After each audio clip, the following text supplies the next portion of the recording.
Ever wondered what's really going on in the Middle East? Beyond the headlines? Let's take a look at a story of drama and irony. One where military strikes are just the tip of a complex geopolitical iceberg. On July 16th, a shocking event occurred.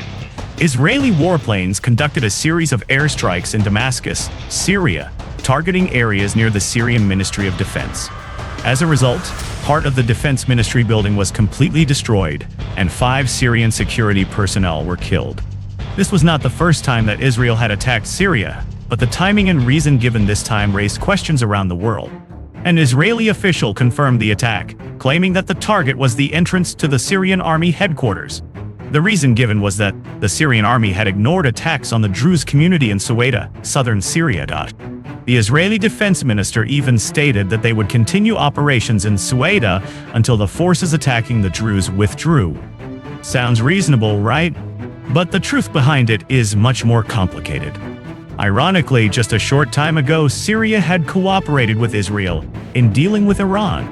A rare collaboration given the decades-long tensions between the two countries. Yet, shortly after, Israel attacked Syria. This raises a big question. Why did Israel choose this moment to strike?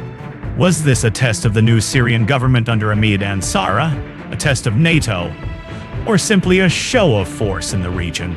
To understand this better, we need to look back at the historical context. The relationship between Syria and Israel has always been a long line of conflict and tension. From the Arab-Israeli wars to Israel's occupation of the Golan Heights, Syria has always been seen as a key link in the Iranian-backed axis of resistance. For Israel, keeping Syria weak and preventing the buildup of pro-Iranian forces on its northern border has been a top priority. Now, let's talk about the Druze community. They are a religious minority with a long history and distribution in many Middle Eastern countries, such as Syria, Israel, Lebanon, and Jordan. In the context of the Syrian conflict, the Druze community in Suwaida has often been caught between rival factions.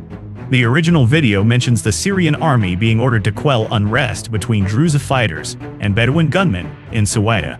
However, instead of confronting the Bedouins, the Syrian government forces reportedly clashed with Druze militias. This further complicates the situation. Israel's intervention, which it claims is to protect the Druze community, is not just a humanitarian act. It is also part of a broader Israeli strategy to create a strategic buffer zone in southern Syria, particularly in Suwaida.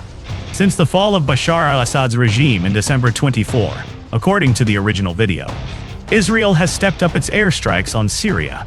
The clear goal is to keep Syria weak, prevent the emergence of any future threats, and especially to limit Iranian influence.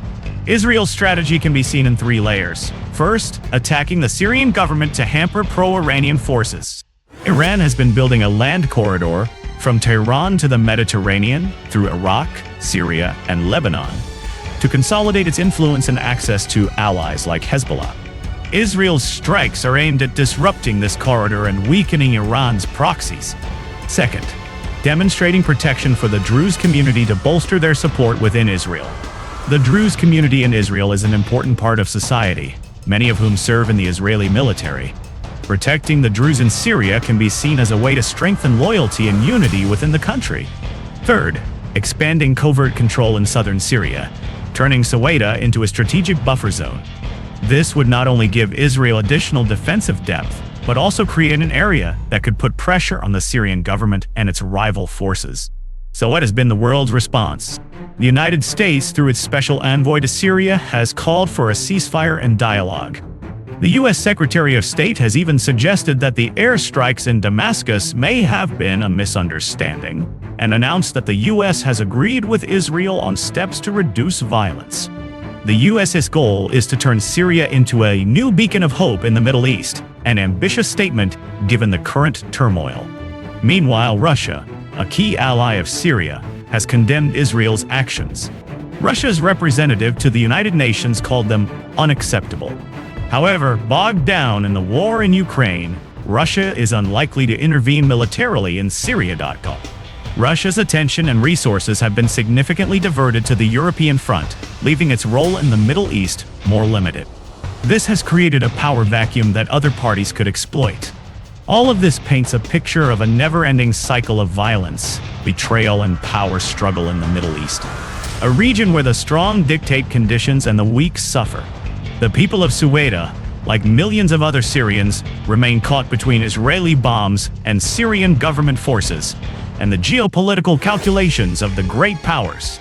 The Syrian conflict, which has lasted more than a decade, has resulted in a catastrophic humanitarian crisis. Hundreds of thousands of people have died, millions have been internally displaced, or have become refugees in neighboring countries and beyond. Infrastructure has been destroyed, economies have been decimated, and a generation of children have grown up surrounded by war. These numbers are more than statistics. They represent lives disrupted, families broken, and hopes dashed. So, will this cycle ever end? Is there a solution to this mounting complexity? Or will the Middle East forever be a playground of proxy wars, where larger nations vie for influence through local conflicts? These questions remain unanswered, and the answers will shape the future of one of the world's most important regions. What is certain is that behind every headline about an attack, there is a deeper story about power, history, and human destiny.